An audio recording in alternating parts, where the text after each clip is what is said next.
Autumn is here and so is the time to make autumnal cards. However, I don't want to go full out with the reds, yellows and oranges yet. Plenty of time for that.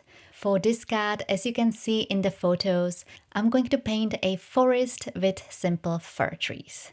I started by drawing a circle onto a watercolor cardstock that I cut down to the size of my card base. I also slightly erased the pencil lines so I can see it, but it's not visible once I apply the paint, especially at the top. Next, I started painting and I started with the sky and I painted it gray. I wanted to create this moody, gray, autumnal day. I used black paint for that, which I diluted with water. If you get too much black on your brush like I did, just clean your brush and add clean water to it. And as you see, I didn't create a clean line along the circle, I just wanted to be more messy. After I dried the circle using a heat gun, I started painting the trees. You want the gray sky to be dry so it doesn't mix with the green trees. I started with my lightest green, and as I was painting the trees, I was creating a U shape. The trees on the sides were taller and towards the middle I made them smaller. There are a few ways to paint these trees. The way I paint them, I go in a zigzag motion and I just dab the top of the brush to create the branches.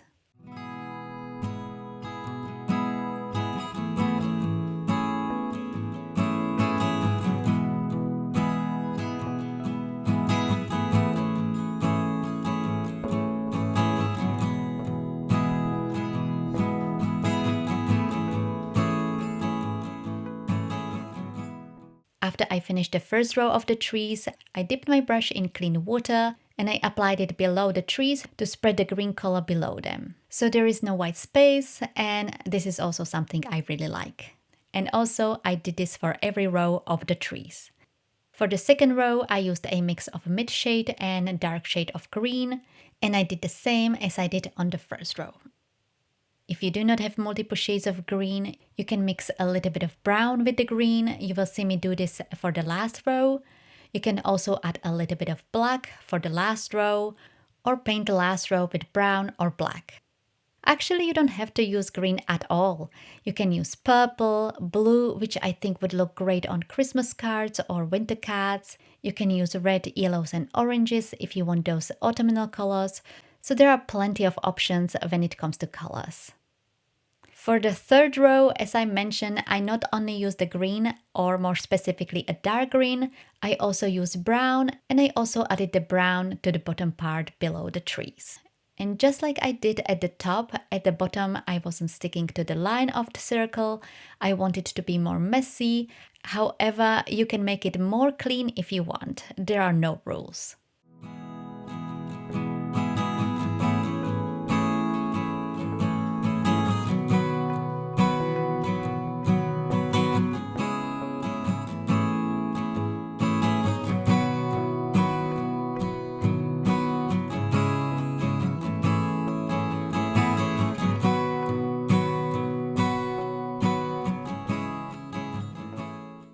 So the painting is done. I first let it dry, even though it was not necessary because I was painting over the sky, which was already dry.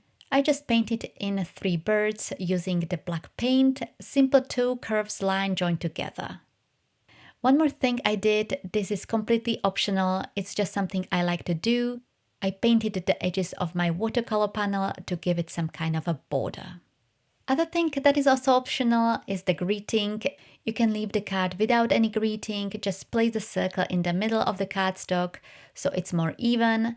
But I like to add a greeting and I used a stamp set that says "Have a great day." And I stamped it below the circle using a black ink. Lastly, I adhered the panel on top of a card base. I used a card base made out of a craft cardstock. I think it matches the colors of the trees very well.